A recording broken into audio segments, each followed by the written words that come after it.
अस्सलाम वालेकुम दोस्तों, मज़र चीमा आपके साथ। आज हम डिस्कस करेंगे निबोश इंटरनेशनल डिप्लोमा, उसका जो आप प्रिपेयर करने हैं, क्वेश्चंस किस तरह प्रिपेयर करने चाहिए।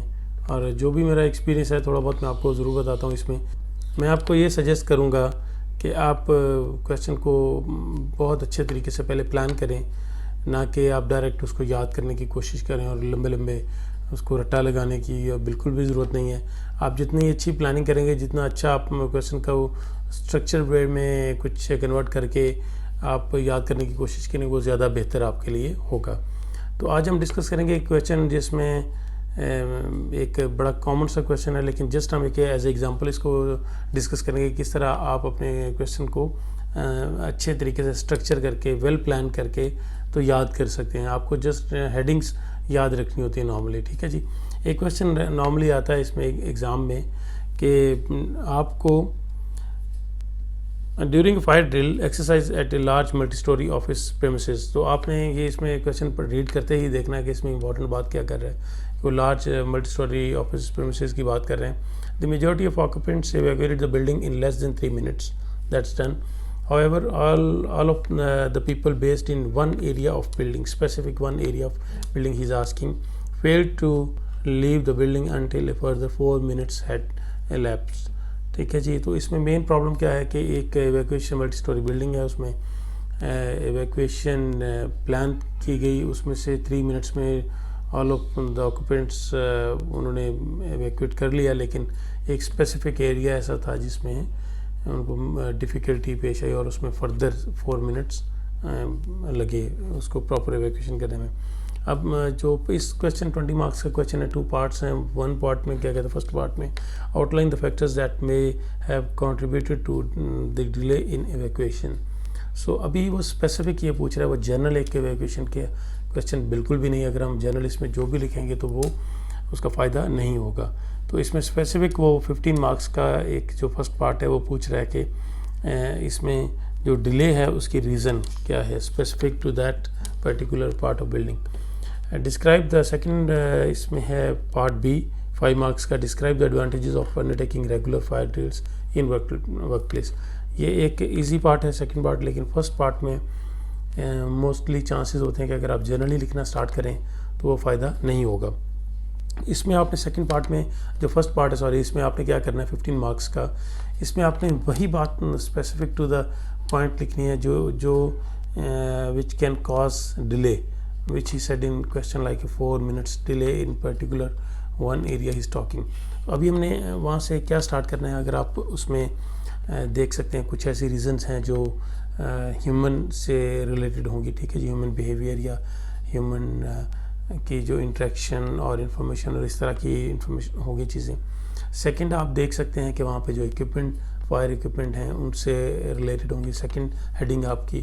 थर्ड आप देख सकते हैं कि आप जो एमरजेंसी एग्ज़िट्स हैं, जो अरेंजमेंट्स हैं वहाँ पे, उससे मुतालिक हो सकती हैं, ठीक है जी, उसमें इंफॉर्मेशन आएगी, उसमें ब्लॉक्स और ये डिफरेंट वो चीज़ें हम डिस्कस करते हैं। सब हेडिंग 3 हो गई। और फर्दर आप देख सकते हैं कि वहाँ पे ऑर्गेनाइजेशनल इश्यूज़ क्या हैं कि, और इसमें और भी फर्दर आप जा सकते हैं, ट्रेनिंग से रिलेटेड भी कुछ इश्यूज़ हो सकते हैं, इसमें एनवायरनमेंट को भी आप ऐड कर सकते हैं। तो अगर आप देखें तो आपको 5 to 6 मेन हेडिंग मिल गई। तो जैसे ही आपके सामने आपने ये क्वेश्चन को प्रिपेयर करना है, आपने 5-6 हेडिंग को साइड पे रख लें।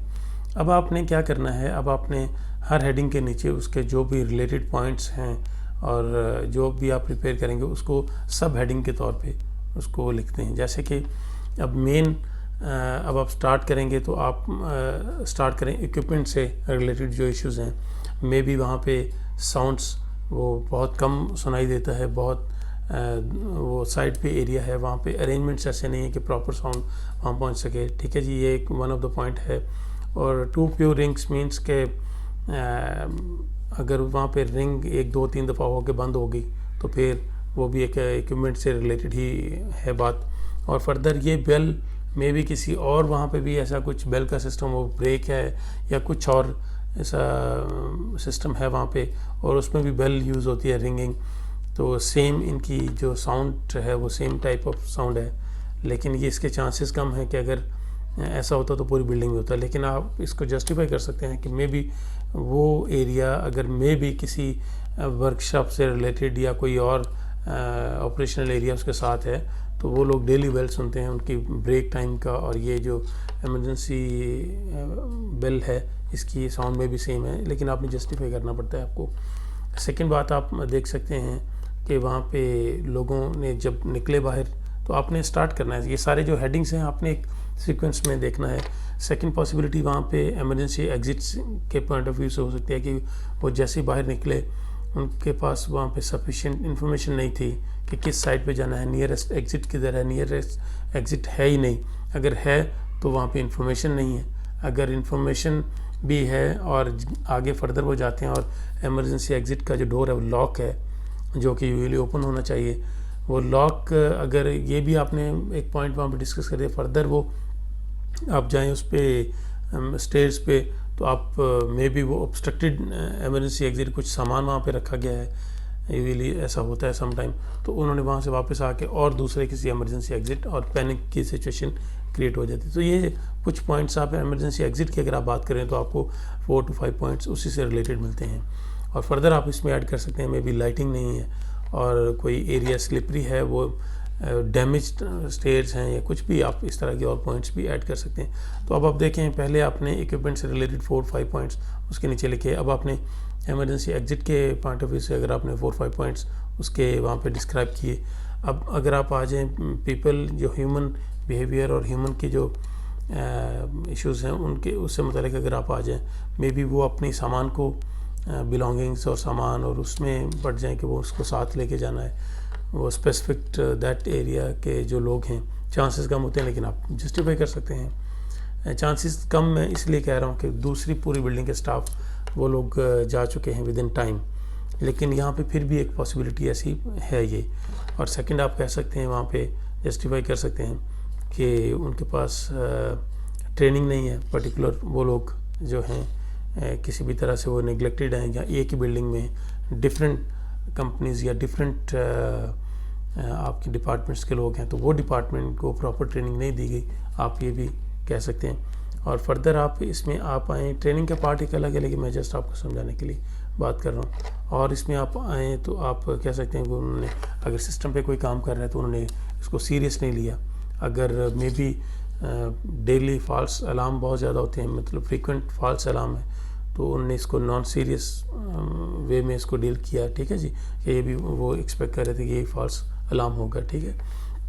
तो ह्यूमन से रिलेटेड आप जो भी आपका कोर्स है आप उसमें से फर्दर और भी पॉइंट्स देख सकते हैं।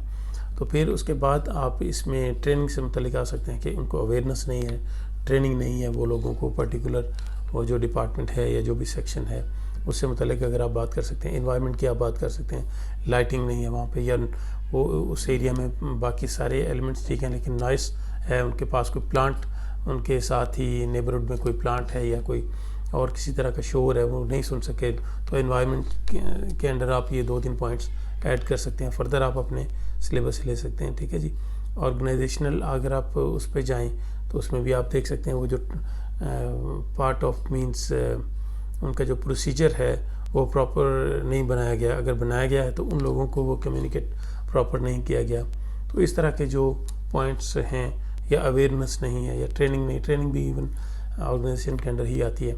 तो आप इस तरह आप अगर आप देखें तो आपने 6 हेडिंग के अंडर, अगर आप ईच हेडिंग के अंदर कुछ में आप 4 पॉइंट्स लिखेंगे, कुछ 5 पॉइंट्स लिखेंगे, और ये खाली पॉइंट्स आपने नहीं लिखने, ये आपने जब इसको तैयार किया, अब दोबारा सिनेरियो पे आएँ तो जैसे ही आपने क्वेश्चन प्रिपेयर किया तो आपके साथ पूरा 4 पेजेस का डाटा आपके पास आपको नहीं चाहिए। इसमें आपको क्या चाहिए, आपके सामने फ़ौरन से मेन 6 पॉइंट्स आने चाहिए, और 6 पॉइंट के अंडर आपको ऑटोमेटिकली वो जो हेडिंग आपने प्रिपेयर की हैं वो हेडिंग्स, तो आपको इसमें टोटल 15 to 20 पॉइंट्स आपको मिल जाएंगे ऑटोमेटिकली, और बहुत ईजी।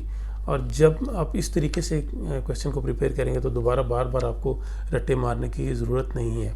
आप जस्ट इसको वीकली बेसिस पे रिवाइज़ करें, या बेस्ट तरीका अगर आप किसी के साथ शेयर करेंगे नॉलेज, आप किसी को किसी दोस्त के साथ मिल के स्टडी करें और आप उसे बताएं मैंने इस तरीके से तैयार किया है, और आप उसे एक रिवीजन भी होती है और इसमें आपको ज़्यादा अच्छा है तरीका लर्निंग का। तो इस तरीके से अगर आप तैयार करें, और जैसे मैंने कहा एग्ज़ाम जब आपने अटैम्प्ट करना है तो ईच पॉइंट के अगेंस्ट आपने 2-3 लाइन की जो भी रिक्वायरमेंट्स हैं, जितना डाटा आपके पास है तो आप वो लिख सकते हैं। वो डाटा लिखना इशू नहीं होता, वहाँ पे आपको पॉइंट्स और सीक्वेंस ये चीज़ों पे के ऊपर फोकस करना ज़्यादा समटाइम टफ फील हो रहा था। जब आप इस तरीके से तैयार करते हैं तो ये चीज़ें आसान हो जाती हैं। और फर्दर मैं फिर कहूँ कि अगर आप इस जो मैंने अभी एक्सप्लेन किया, ये बड़ा एक सिंपल क्वेश्चन है, लेकिन और भी कॉम्प्लेक्स क्वेश्चन भी होंगे, लेकिन आप इसी तरीके से उसको खुद से एक ड्रॉ करें, उसको एक स्ट्रक्चर करें, और वो आप जस्ट उस स्ट्रक्चर को ही याद रखें, ठीक है जी। फर्दर जो एलिमेंट्स हैं वो आपको जस्ट रीड करने हैं, और वो आपके जहन में ऑटोमेटिकली वो चीज़ें उसका जो डाटा है, जो उसकी इंफॉर्मेशन है वो आ जाएगी, ठीक है जी।